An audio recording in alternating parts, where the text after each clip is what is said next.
It's Friday the 13th, and not just any Friday the 13th, it's the Friday the 13th before Valentine's Day, which means someone's heart is about to get broken. A lot of people are about to have a very bad day at the fair in Deltarune, Chapter 5. Hi there everyone, Lars here from Camille's Harem, a channel for novice authors by novice authors, and because writing is an adventure, it's way more fun with friends, and in this video I want to present to you my dark theory about what will happen at the fair in Deltarune Chapter 5, and I want to present it not just as this is what I think is going to happen, but explain the story reasoning why I think some really nasty shenanigans are about to go down, and a lot of people are about to get their hearts broken, setting up the field of gold and pink flowers burning with the fires of jealousy. First, we need to establish that Noelle is going to the fair with a date. Either you played through the regular route in which Susie stepped in and said that she was going to take Noelle to the fair against Carol's wishes, and there's nothing that this mayor can do about it. And this is great for Noelle because she gets to go to the fair with her crush. Oh, this is amazing. Or if you played the Snowgrave route, Kris is taking Noelle to the fair. And it's actually kind of really disturbing. Oh my gosh, this poor reindeer, this poor human kid. Oh boy, yikes. Yeah, bad things are about to go down in either direction. One sounds like, actually, it's wonderful. Susie's going to go with Noelle. Does this mean that the ship Suzelle is about to set sail? Well, not so fast. And also, for Kris and Noelle going to the fair together, while it might seem as though Kriselle could set sail if you take the Snowgrave route, it's not so simple that way either. What I see happening leading up to the fair is Toby Fox setting up a fantastic way to bring all of the different diverging timelines that you could play through all to a singular point where the same bad thing is going to happen regardless of what you choose. Again, the idea behind Deltarune is that despite our freedom, things are going to play out in such a way that it seems as though our choices never really matter. It comes down to the very end of the game for us to find out if they truly do, but because we've got so many diverging timelines, it seems as though, well, obviously our choices matter. In order for Toby Fox to push the point home, he needs to have a moment where no matter what you choose, it comes to the same head, the same horrible moment that is going to rock the characters, and this is necessary for the story going forward. Now, let me explain what I mean by that. When we're introduced to Deltarune, both in the game and if you looked at Toby Fox's post right before releasing it, we are told that we're getting into something rather dark and heavy. A very intense game. We even sign a waiver saying that we are absolutely okay with horrible things happening to us. And we are repeatedly warned, even in the cutesy fun first chapter, that things are going to get really dark, darker still, and very difficult. Yet, chapters 1 and 2 of Deltarune seem to be, well, pretty good. Granted, if you dig deeper into the game, you realize that, oh boy, Kris is going through a whole lot, but the heroes keep winning. They defeat King, save the kingdom, elevate Lancer to the whole new king over the card kingdom, save the day, bring everyone on over to Ralsei's kingdom. Ralsei's kingdom is growing. Then you go and you save queens from some very terrible choices. Susie gets to hang out with Noelle. It's the beginning of their friendship and possible romance. You get to help Birdley overcome, well, some of his issues, though, yes, Birdley does slide back a little bit because he thinks it was all just a dream, but progress has been made. It is a start. Things are looking good. And then in chapter 3, we get trounced by the knight. Regardless of what you do, the knight wins at the end of chapter 3. Toriel was the red herring, Undyne is captured for a sacrifice, and then in chapter 4, things continue to just get even worse. True, you do beat the Titan by the end of chapter 4, which is a monumental achievement. The roaring seems to have been stopped, but the knight is still on the loose. The church is trashed. Father Alvin seems to have gone missing. Will he actually be missing? Is he another one of the 3 sacrifices? On top of that, it's very clear that Carol and Kris are kind of a step ahead. And then we get to learn, even more about the horrible relationship between Asgore and Toriel post-divorce. You can tell that a lot of things are getting very messy. The story's becoming more complicated. The stakes are becoming greater and greater. And on top of that, we have the prophecy looming over everything and leading us to what seems to be a very grisly, dim end where something bad is going to happen. And people have already been speculating either this means that Kris is going to lose a hand, someone's going to die, something horrible. We just know that something horrible is coming at the end of the prophecy. There's a reason why Gerson never beat it. There's a reason why Des and Azrael never beat it. There's a reason why, despite this prophecy being there since forever, no one has ever gotten to the very end.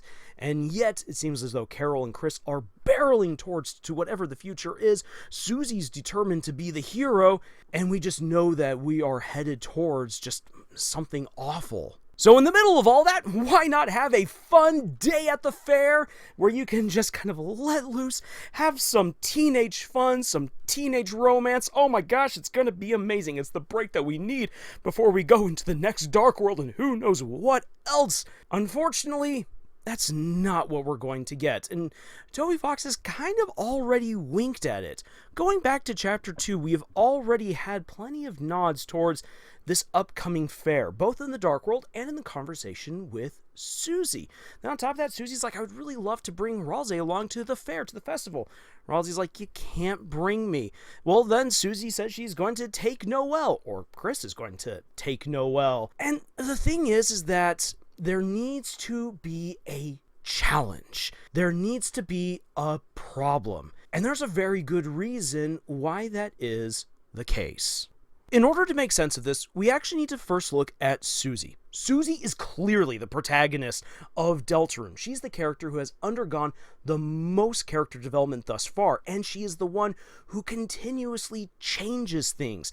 She is the force of change for Lancer. In return, she also begins to go through a change, going from a bully and an antagonist to a friend, to a hero, someone who accepts being a hero. She is the one who really helps Noelle to start coming out of her shell. She is the one who confronts Birdley and helps put Birdley on the path towards realizing he's being an idiot and he should stop, or he should at least embrace being an idiot. She's the one who encourages Kris to open up the next dark world. She is the one who helps to speak calm and understanding to Tenna, and really helps Tenna to overcome his own personal obstacles. Susie is the one whom Gerson sees as the one to kind of lead the way forward. She is the one with the pen of light. She seems to be the one who will determine how the prophecy turns out. Susie is our protagonist. Granted, Kris and Ralsei are both also very important protagonists within the story, but it seems as though Susie could arguably be the main character. Now, again, that's important to understand because of what she is likely going to face at the fair. At the fair, Susie is going to be rubbing shoulders with the members of the town, and especially with her classmates, all of whom see her as a nuisance, as a bully, as an enemy, as this ne'er-do-well who must be chased away. Susie is not wanted or liked within hometown, but she's going to be there. She's going to be there with her small group of friends. This is kind of her public debut. But it's not going to go, unfortunately, so well for her. For one thing, we know, thanks to Chapter 4, that Birdley's got his sights set on Susie. Either as this act of charity, I will take you to the fair, or he's like, I'm going to build my harem, beginning with Kris. But also, hey, there's plenty of room for Susie and Noelle. Birdley has got romance on the mind, and he's going to be gunning for Susie, thinking that he's got a shot. On top of that, Caddy thinks that Susie is after her precious Noelle. Caddy's got a crush on Noelle. She is jealous of the potential between Noelle and Susie. So she also has a reason to pick a bone with our good dragon girl. And on top of that, since Jockington is kind of sealed at the hip with Caddy and does whatever she wants to do, that means that Jockington is also now dead set against her. So now with 3 individuals in the class coming after Susie for reasons that Susie doesn't even want, this means that there's bound to be a confrontation. One that Susie cannot escape, regardless if she's going with Noelle or not, because everyone's going to be at the fair, she is going to run into these characters, and they are not going to be happy to see her there. Now, it's important for me to stress the likeliness of this going down, because Susie, at the end of Chapter 4, has asserted that she is going to do everything she can to stop the prophecy from being fulfilled. She is going to save the world. She is going to save the people that she loves, both in the light world and in the dark world. This includes people that she doesn't like. And being a hero means that, yeah, you're going to save people. You're going to do the right thing, even when it's hard, even when people don't necessarily like you for it. Susie has talked a big game. She now has to be confronted with what that choice really means.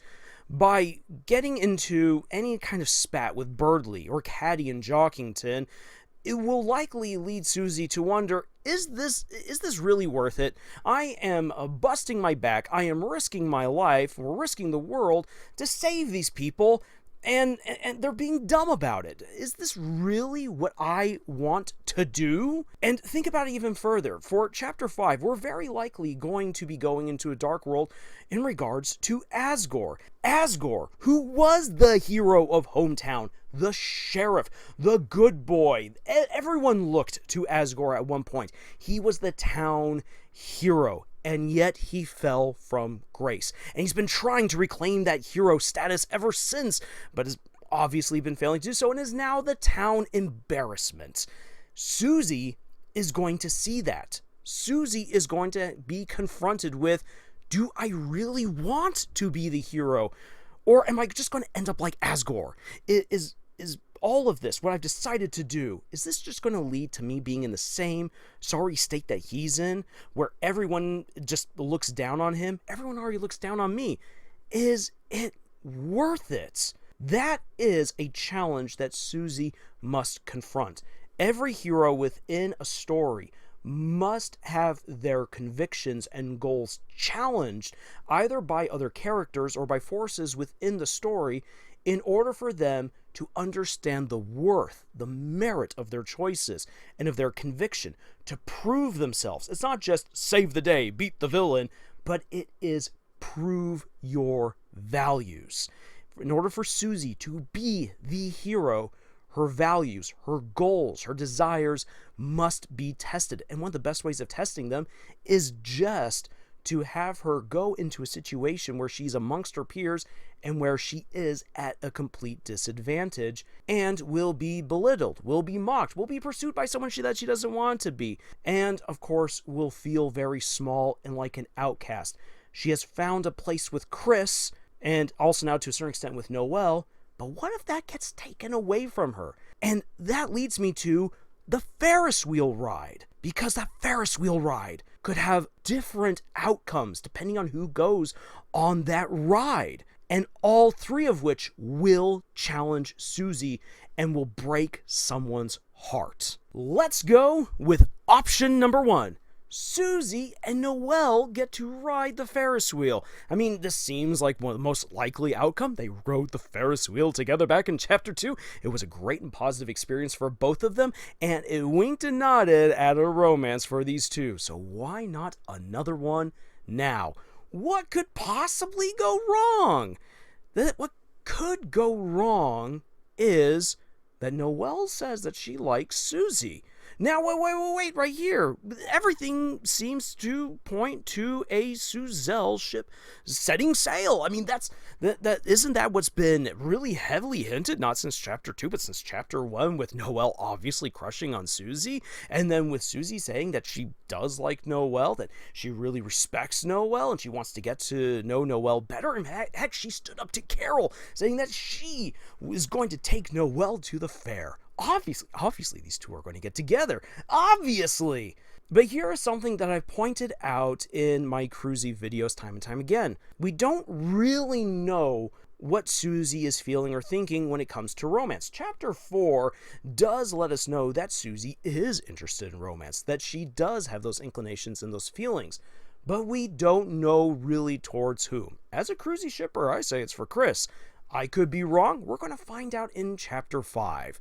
But here's the thing. If Noelle does confess to Susie, this puts Susie on the spot. Whether Susie reciprocates or not, we know, thanks to everything that's happened within this game so far, that Susie's not very good at letting her feelings be known. She's really bad at flirting. She fumbles around to find the right words, and even though Noelle absolutely trips over herself to agree with Susie and to like Susie at every single possible turn, even when there's times where it's actually a little bit questionable, it can still happen where Susie says something that to Noelle is not what she wants to hear. Should any kind of miscommunication happen up there on that Ferris wheel, Noelle is going to be like, oh, Susie doesn't actually like me. Maybe I was wrong all this time, either because Susie keeps on referring to Kris, or because Susie doesn't communicate properly, or Susie might even be like, oh no, I wasn't even thinking about that. I wasn't thinking about romance right now. But however that plays out, very likely if Susie and Noelle go up on that Ferris wheel together, because of some kind of miscommunication, Noelle is going to take the wrong idea and is going to leave the fair. She's going to leave Susie, and Susie's going to be devastated. I just lost Noelle. I lost a friend. I don't know what I said or what I did. Oh my gosh, this is horrible. And everyone else is going to see that, and they are going to pounce. Caddy and Jockey and be like, see, you're mean to Noelle. You're the bully. And Burley's like, oh my gosh, you are the bully. Oh, and it's there in the open. It's public. Susie gets publicly shamed, and she and Kris have to dash and run. That is a very likely outcome in this first scenario, but there's two others that we need to consider. There's a second scenario which is way more plausible than I think most people are willing to believe. And it's this. What if Susie says that Noelle should ride the Ferris wheel with Kris? When in the very long conversation between Susie and Noelle, Susie brings up the ride between Kris and Susie. She saw the picture and she's like, you hung out with Kris. There's a friendship between you. There's a story there. And Noelle's like, oh, not really. I mean, it was forced, so it didn't really mean anything. And Susie's like, wait, what? Well, you and I were on a Ferris wheel ride together in the dark world, and that was actually forced as well on us. So that didn't really mean anything? And Noelle's like, but if you choose to be with someone, then obviously it means something, right? Right? Which, I mean, definitely harkens back to option number 1, but in this case, because Susie as the hero, Susie as the considerate friend of Kris, who is being a little bit more observant than I think we give her credit for throughout Chapter 4, is like, there's something going on here. Now, we know that Kris will be with Susie for this fair date. She has even said so back in Chapter 2. And, I mean, we're playing as Kris. We're going to interfere in some kind of way. It's going to happen. But there's a very good chance that Susie, looking at this, especially with Kris being there with Noelle is going to act weird in any scenario because Kris is the third wheel. Noelle wanted her date time with Susie. And if you think about that, especially for option number 1 right there, Susie, like Noelle could have been like, oh, it's so nice that we're together alone. And Susie's like, yeah, but you know, Kris should really be here. It's like, oh, it's always Kris. It's always Kris. Well, in this case, for option number 2, Susie could be all like, yeah, I see that there's some tension between you two. You have stuff that you need to kind of overcome. Get on the Ferris wheel together. The Ferris wheel ride brought me and Noelle together as friends.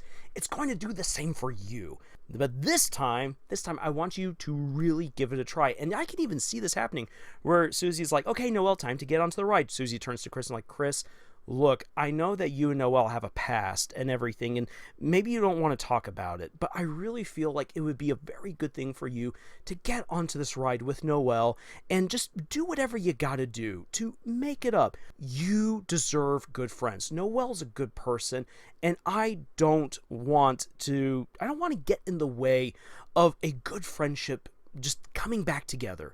I think that there's a real chance. So Kris, get onto the Ferris wheel. This is an example of Susie being the hero, being the good friend, looking out for other people, Susie just being Susie. And unfortunately, this will send all the wrong signals to Noelle. But I was supposed to have the Ferris wheel ride with you, Susie. And Noelle is going to feel absolutely rejected. And so, of course, it's going to be very awkward between Noelle and Kris in this particular scenario. And I think it will lead to Noelle beginning to wonder and questioning Kris. So what's this about flirting? What's this about you and Susie always spending time together? And it gets to the point where Noelle begins to burn with jealousy towards Kris. That Kris gets all this time with Susie. That Susie seems to really like and always talk about Kris. Always Kris, Kris, Kris. Noelle will be jealous, will be heartbroken, and it's not going to be a fun Ferris wheel ride. And on top of that, when they finally come on down, Noelle and Kris, Susie's going to be beset by her classmates. Birdly will be there hitting on her. Caddy and Jockington will be there just like leering, like, we know what you're doing. When Noelle comes down, she's going to see whatever's going on between Birdly and Susie. And again, just interpret it wrong. Like, it looks like now Susie's together with Birdly. She's going to be upset, she's going to cry, and she's going to run.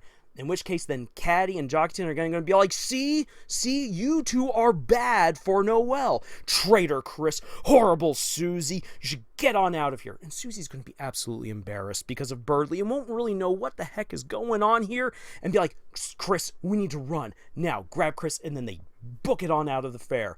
Noelle's heart is broken, Birdly's confused, Caddy is jealous, Jockington is here for the bad ride.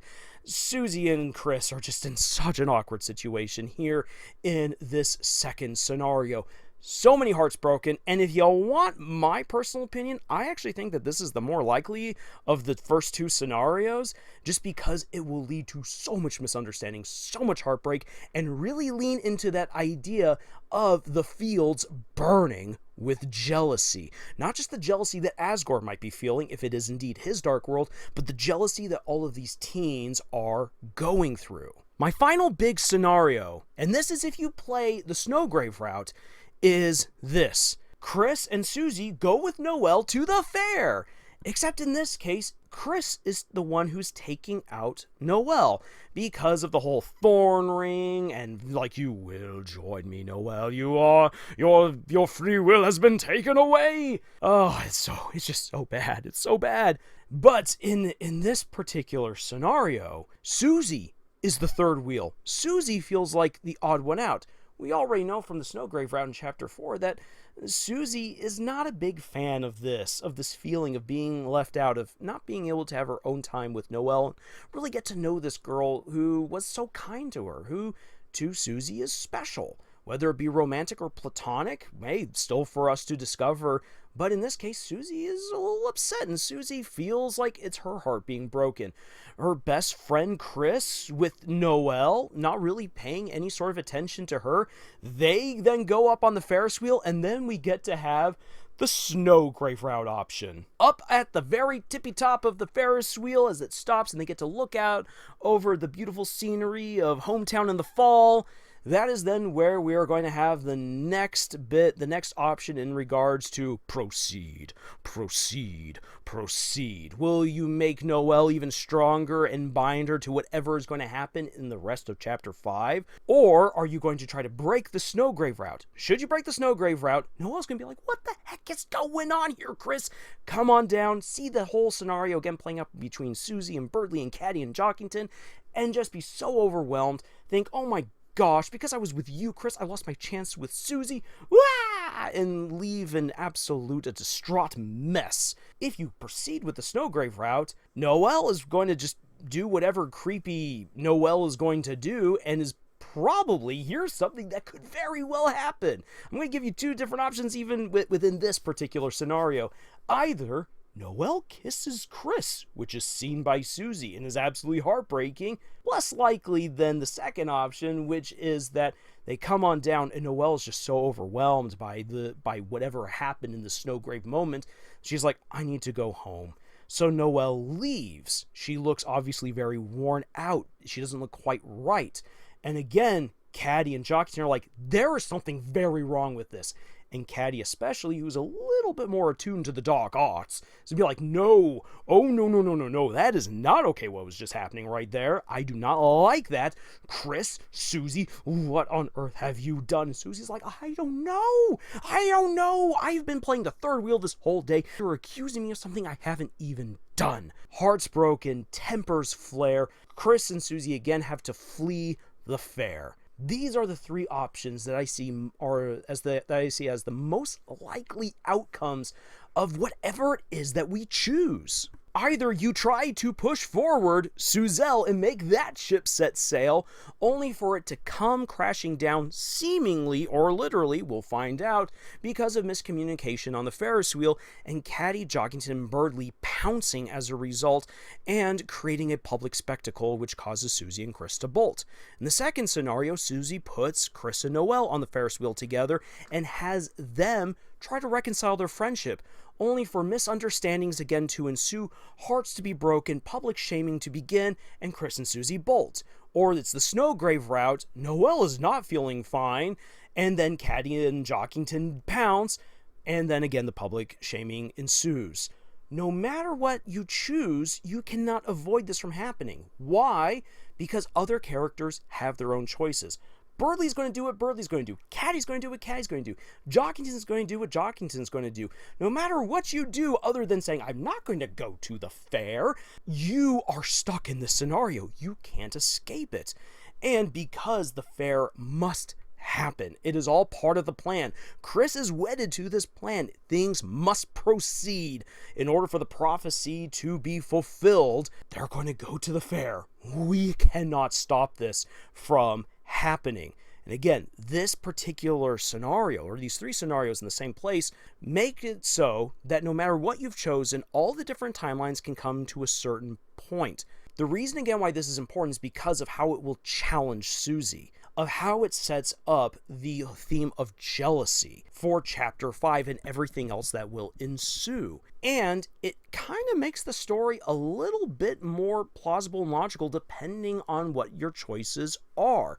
Otherwise, timelines would branch out so widely and diversely that really Toby Fox would have to do a whole lot of really big shenaniganery, some Deus Ex Machinas, in order to force the Snowgrave route to whatever the same conclusion is of all the other routes that we could possibly choose. Sure, he could let it run and do it however he wants all the way up until the end of chapter 7, but because he's already told us that no matter what we do, we are all headed to the same ending, if the diverging timelines are just so wide apart from each other, it's going to be harder and harder to truly reconcile them. Far better to have a high, tense, emotional moment where everything gets brought together and at a place that has been foreshadowed, regardless of your choices, now for 3 chapters. The fair, and specifically the Ferris wheel. Now, if you will allow me to continue on just a little bit further with this, because there's a little bit more that I'd like to add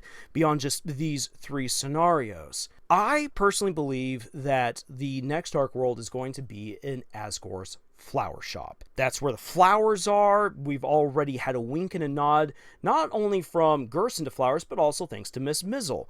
And so a field of pink and gold flowers burning with jealousy, that fits Asgore to a T, with everything that Asgore wants, with what we know about now between Toriel and Sans. So that has all just been set up. But the events at the fair as well can bring it actually really home for all the other characters as well, as this drama propels all different kinds of jealousy. Birdley's jealousy, Caddy's jealousy, Noelle's jealousy, Susie's jealousy, and where then they must be tested by the events within the Dark World. Are all these characters going to the Dark World? I don't really know. I don't see Birdley yet returning to a Dark World, if I'm going to be all honest, but I think that Caddy and Jockington are the next ones to go into a Dark World. They've already been hinted at back in chapter 2 that they should be there. Also, Caddy has made it pretty clear that she knows something about these dark arts and demons and stuff, so it seems like she will be important somehow to the story going forward. And of course, Jockington's going to join her as well, and as we know, thanks to the prophecy, Jockington will grow the beard. So it just seems insanely logical to me that no matter what happens at the fair, that Jockington and Caddy should be the ones to then go into the Dark World next. and Caddy is jealous. No matter how any of these scenarios play out, Caddy's jealousy remains. And so we can then have that amongst the teens play out. And the way that you set up Caddy to get involved in all these shenanigans is because of whatever happens at the fair. And she would follow Susie and Kris to just bring this all finally to a head, to resolve this all, to cast a powerful curse or spell, or whatever it is. And of course, again, Jockington will join her, and that is how they get involved in all of this. And those feelings of jealousy will have to be confronted. Proper communication will have to be played out between her and Susie. And this will be a vital step forward towards, again, becoming friends with everyone, which is one of Toby Fox's stated goals for the entire game of Deltarune, to become friends with everyone. I think that Chapter 5 is the beginning of a friendship between Susie, Caddy, and Jockington. That jealousy, that miscommunication will begin to be resolved in Chapter 5. But in order for that to happen, things must go down at the fair. It's going to be bad, and hearts will be broken. It will happen in order to stir up the drama, to set up the events of the Dark World, to challenge Susie's feelings and her convictions of being a hero, to push forward the Snowgrave route, should you play the Snowgrave route, and to put Noelle into a very tricky situation. She will be distraught, heartbroken, and confused no matter what happens, which helps to push her no matter what choices you've made. If you're trying to be a pacifist or go Snowgrave, Noelle is being pushed towards becoming the weapon, the powerful mage that she needs to be in order for the prophecy to be fulfilled. We're not yet sure what part she is meant to play, but she's meant to play a part. And in order to push her there, no matter what you choose, her heart must be broken at the fair. The question is, who else's hearts will be broken by the events that transpire around that Ferris wheel? That is my theory. That is my argument for why this needs to happen and where we're going to move forward with Chapter 5 from there. So, with all that being said, I want to hear from you guys what you think of these three scenarios. Does my logic make sense? Am I totally off base? Do you think that something else could happen at the fair that will help set up the events within the Dark World? I want to hear all of your thoughts and more in the comments below. And enjoy this wonderful Friday the 13th before Valentine's Day. Make sure that you eat your lucky charms. Don't do anything that's going to ruin your luck. Get ready for the day of singles awareness or the day of wonderful romance, regardless of your relationship status. And be ready for a special video to drop tomorrow as well. Thank you so much for joining me on this incredible adventure that we call writing. And until the next video, y'all, tschüss.